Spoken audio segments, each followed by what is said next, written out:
Hey everyone, and welcome back to another episode of Hanging Out for a Living, where we spotlight passionate professionals who've built businesses rooted in relationships and impact. Today, I'm thrilled to introduce you to someone whose name sounds like it belongs on a book cover and a billboard, Shelley Money-Eldridge of Shelley Money Coaching. Shelley works with high-achieving women who are ready to shift out of what she calls gray living area, or yes, gray area living. I want to get that right, where you're functioning but not flourishing. So, through her Thrive program, she helps women develop healthier relationships with food, alcohol, and most importantly, themselves without deprivation, shame, or overwhelm. So, grab your favorite beverage, mocktail or otherwise, and let's hang out with Shelley. So, Shelley, welcome to Hanging Out for a Living. Thank you, Teresa, so much. I'm honored to be invited. It's so great to have you here. So let's dive into our questions. I want to honor your time. So you phrase gray area living. That phrase of yours like really struck me. It Mm. feels like a space so many women quietly live in, right? Can you unpack what that means and how you help clients move from surviving to thriving? Yeah, absolutely. And I appreciate the introduction. I have been working with women in the business arena for over 25 years, and then about 10 years specifically in like interpersonal relationships, love relationships, and the relationship, of course, with ourself, and about 4.5 years in the alcohol space. So the energy around alcohol and food are very similar. What keeps us attached to that? It's helping women break that emotional connection with food and alcohol without feeling deprived. So we'll probably talk about that because that's a big part, I think, of what keeps people stuck. But I'm going to talk both about gray area living and gray area drinking. So they're very similar. And I realized this for myself. The gray area living is just like really referring to that space that so many otherwise successful, spiritual, even women find themselves, especially with food and alcohol. And that gap or that space looks like going through the motions of life. So this was me. And a lot of women I know that end up in this space, a lot of my clients, we end up having this conversation where we're making healthy choices by day, going to yoga, going to exercise class, like carving out time for healthy choices, maybe drinking some green juice or a smoothie, having a decent lunch, but then nighttime comes and then we're kind of unwinding all of those good intentions at night with wine and snacks. Yeah. So I actually entered the sober journey myself. It was not my desire. I never would have signed up for an I Quit program Mhm. because I didn't know. And if you remind me, I'll just kind of mention what I think a problem, defining a problem is. I wasn't sure that I had a problem. I knew I was frustrated. I could stop drinking when I wanted to, but I couldn't stay stopped. That was Yeah. that was a big part. But I entered the sober journey through the doorway of vanity. So every diet program I tried, exercise program I tried, one of my first questions was, can I drink? Can I still have my wine? Wow. Uh, I lost a lot of weight in a program. It was eating out of packets. Ooh. It was not sustainable, but I did lose weight. But I will tell you, there was a lot of negotiating going on during that time. And that's when I realized I was like, I was doing everything I possibly could to keep wine in my life. Like, even so much, people might laugh at this. I said, well, how can I have my glass of wine? And I remember the coach at the time telling me, well, just don't eat fruit. Don't eat fruit, and then you can have your wine because they were both like carb-ish, you Wow. know? Okay. And then as women, we cannot ignore that we do have a natural inborn intuition. And I think just over the years of how we're raised, our experiences in life, the habits that we choose, society, environment, that gets clouded. And we kind of just go along with the flow and do what other people do, or we just do what feels good in the moment. We don't think about it. But I remember walking out of the office that day And my intuition said, that doesn't feel right. Okay. Giving up fruit so I could keep my wine. It wasn't her fault. It wasn't the diet's fault. It was just my mental thinking, but I'm so grateful for that because it set off something in my mind where I realized, and some of the listeners, women who are business women and they are in networking and they are high achievers trying to run their family and their life, they might be using alcohol and food to cope. Yeah. Yeah. Wow. And it was like a light switch for me. I would be Okay. in doing my meeting, I'd be doing my meetings, I'd be doing networking, and then I would use it to turn off my brain, right? I was Ah, using it to turn okay. off my brain. Wow. Lots of willpower. I can only uh, imagine. yeah, lots of willpower. And like a muscle, Sure. willpower runs out and it's not sustainable. So gray area living feels like you're in survival mode. It feels like you're totally on that hamster wheel of there's a lot of cognitive dissonance. What cognitive dissonance means is it's two as being of two minds. I want to drink because I want to be social. I want to have fun. I don't really have a problem, but I don't want to because I am feeling some consequences. I'm feeling heavier. When I drink, I snack. So it's like this cognitive dissonance. So a lot of my clients are like, I want to feel normal. I want to get off this hamster wheel. And then thriving is addressing the root of what's going on with that. Why do I want to keep something that's not serving me Oh. in my life? So, So go oh, ahead. sorry, go ahead. The question popped in my head, but go ahead. I'll just say one more thing on that. Sure. So thriving is addressing the root of what's going on, not just the symptoms, and also without judgment. You have to just kind of like ask yourself different questions, and we can talk about that too. But Teresa, it honestly comes down to desire. Hmm. I asked myself the question, why am I desiring something that isn't serving me to my fullest? And I thought, if I could just not want wine, if I could, I wish I just didn't want it. I wish I didn't care. I wish this voice in my head would just be quiet. The 5 o'clock, it's 5 o'clock somewhere, the wine witch, whatever, all the patterns and triggers of like making dinner and going out. I wish it would just go away. Yeah. So I wanted to change the desire and I did. Which is amazing. So, when you talk about gray area living, is that also like almost like living on autopilot? Mhm. It is. Okay. I was just wondering if it was kind of in that kind of area as well. So you actually leaned into some of this already, but one of the things that sets your coaching apart is your emphasis on freedom over restriction. So Mhm. what does a healthy relationship with food or alcohol look like in our real world, and how does that ripple effect into other areas of life?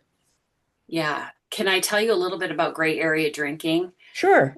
That means. So again, this is between two extremes. Remember, I was talking about yoga and green juice during the day, wine at night, undoing it.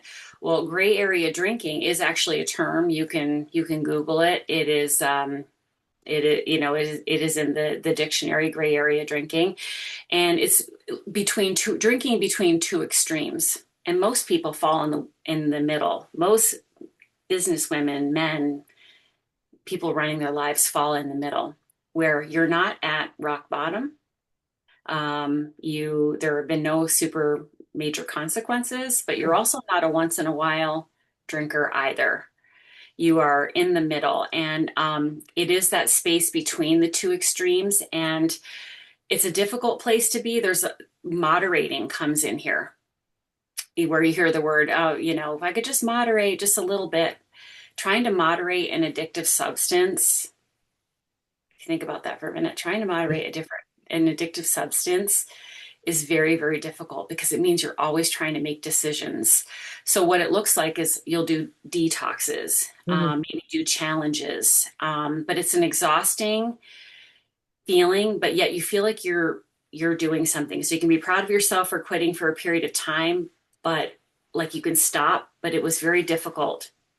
It was very difficult for me and my clients that I hear from Sure. to stay stopped. Um, so I'll tell you, I want to say some characteristics about it because this happens in the networking communities as well, where people will go just because there might be alcohol there, and like it's a reason to go out and drink. So nothing really terrible is happening. Like you're living life, it feels good. There's no dire consequences yet. Um, but that still small, quiet voice inside of us just says something just doesn't feel good. I wish I could kind of change this habit. So I wrote down here just some characteristics if people feel this way. You silently worry or question or fret about your drinking. I've had the 3 a.m. wake up call where your heart is kind of racing, like, Yeah. oh, I drank a little bit too much. You drink between two extremes. So again, it's not black or white. It's not Right. right. It's not rock bottom, and it's not once in a while. It's in the gray area, and it's a safe place to hide. Right. Between binge and like I'm not doing anything. You feel that ping pong, and it is a ping pong between FOMO and YOLO. So fear of missing out, like I want to hang with my friends and I just want to feel normal, but we could define normal. And then the other side, well, I'm not that bad. You only live once. So you're reasoning. Totally reasoning, totally negotiating. Yeah. And I'm going to talk about one of my tools called Compass as well. And the reasoning comes in there too. The fourth characteristic out of five is you can stop. So gray area drinkers can stop drinking, and they do. They might do a dry July, a sober October, or a dry January. They can do it for a period of time, but they can't stay stopped. Yeah. And then the fifth one is nobody would actually say that you have a problem. Like, I didn't know you had a problem. People would say that to me. And I do define problem as if something is taking away more from your life than it's giving, then it's a problem. So everyone can personally define it for themselves. And I had this voice inside of me saying, "You're doing fine in every other area of your life. Why is it this one thing, alcohol, and even so it applies to food too, alcohol, that you can't seem to get under control?" Yeah. It's kind of like the tail was wagging the dog. Exactly. Yeah. Exactly. That's amazing. It really gives a whole different perspective and a whole different being a mindset too about what is going on and how you reason and negotiate. I never would have thought that way. Like, oh my. And to your point, I would have never thought you had a problem. I would have never, we've hung out at networking events. I would have never thought, you know. But so you've built your business around deep transformation. So emotionally, physically, and we talked about even socially. What role do relationships with yourself and others play in the work you do and your own entrepreneurial journey? Okay. So I would say if I were to consider an overarching umbrella to what I do, it has everything to do with healthy relationships, how we relate to ourselves, how we relate to others, and how we relate to our habits and our lifestyle. So it's always been my desire to help women to be able to discern the difference between those things and be able to lean on the choice of good. If I were to use an example of a love relationship, um, I want women to be able to see if a relationship is unhealthy faster. Okay. Learn red flags faster. If someone's words and actions are not lining up, that's a problem. And it's not, and a lot of women will give relationships the benefit of the doubt too early on. Maybe they'll change. They're such a nice person. Yeah. Uh, it's too early on instead of looking to our own standards going, is this good enough? And I think you're going to ask me, do people say, am I bad enough? Is this good enough? Right. So when it comes to relationships with people, with food, with alcohol, when we're making changes. So I thought about this when I was changing my relationship with drinking. I was like, oh my gosh, this is like a bad boyfriend. Oh my. Okay. Yeah. Think about it. Alcohol and big alcohol industry promises a good time. What do all the commercials show, Teresa? Oh, they're all They, having a good time. Yeah. yeah, Mm-hmm. Absolutely. So what you're doing, Shelley, then is that period of transformation, you're making it shorter, like yeah. which is We're abs collapsing that timeline because it really does take um, about 6 or 7 years. It is on average when a person realizes that they are having a struggle with alcohol, that Sure. they're drinking more than they want Uh-huh. to actually being able to stop. And I help close that gap very, very quick. Well, not very, very quickly, but faster than 6 or 7 years. Right. Um, I was able to do it for myself within a year's time, but that was after many, many years of trying to moderate. So then the quality of your life, the quality of your relationships, they all are so much better over a shorter period, comes together over a shorter period of time. Yeah, because I run everything through that filter Mhm. of how do I want it to look like on the other side. I Okay. think, you know who Byron Katie is? The name Uh, sounds familiar. she does the work where you basically ask yourself the questions of the truth, like, is this true? Okay. Yep. Now And that's why it sounds familiar. you run everything through a truth filter. And she just says, we don't suffer because we have thoughts. Everybody has thoughts. We Right. suffer because we don't question our thoughts. So where the bad boyfriend comes back in with the wine, is it promises a good time. Yeah. Promises to wine you, dine you, have a great time. It's like all fun in the beginning, but then at the end of the night, someone is getting hurt. You're a hangover. The consequences are very high. And I Right. know I grew up in a family and home filled with alcohol, and I know there were always fights and arguments and crying. Oh my gosh, Oh, the adults. I remember watching this as a child. I remember this. It was always so different. And people think that alcohol is a big connector, but it could not be any different than that. It is actually a huge disconnector right. Right. So from self and others. Yeah. exactly. So as we wind down, if someone's listening right now and thinking, that sounds like me, but I'm not sure I'm bad enough to need help, what would you want them to know? I would want them to know, can you ask a different question? Can you say, is this good enough? Is this good enough for me to be able to be on this hamster wheel? Ask yourself the question. Don't ever ask yourself the question, am I an alcoholic? Because you'll probably find that answer because there really is, according to the CDC, no safe or recommended amount of alcohol. I'm so sorry. That's the good news, bad news, good news, whatever. Right. So you will find that answer, but just say, is this good enough? And I could share my COMPASS acronym. I would really encourage people to find their North Star, but you let me know if we have enough time or not. It is their North Star in being able to locate yourself. You do not have to hit a rock bottom to decide if you want to stop drinking. I had a friend say, you might remember this saying to Teresa, you can start a diet in the middle of a bag of potato chips. I have heard that in the past. Yes. Yeah, very That's true. challenging, It is. but it's doable, and it's probably easier with support, with help, like somebody helping you with your beliefs, because it does come Right. down to beliefs, um, and the way we think, what we think alcohol does. Right. If you believe it helps you, you're going to have a more challenging time. Right. Exactly. And Exactly. And that chip analogy is, it goes along with a company. You can't have just one.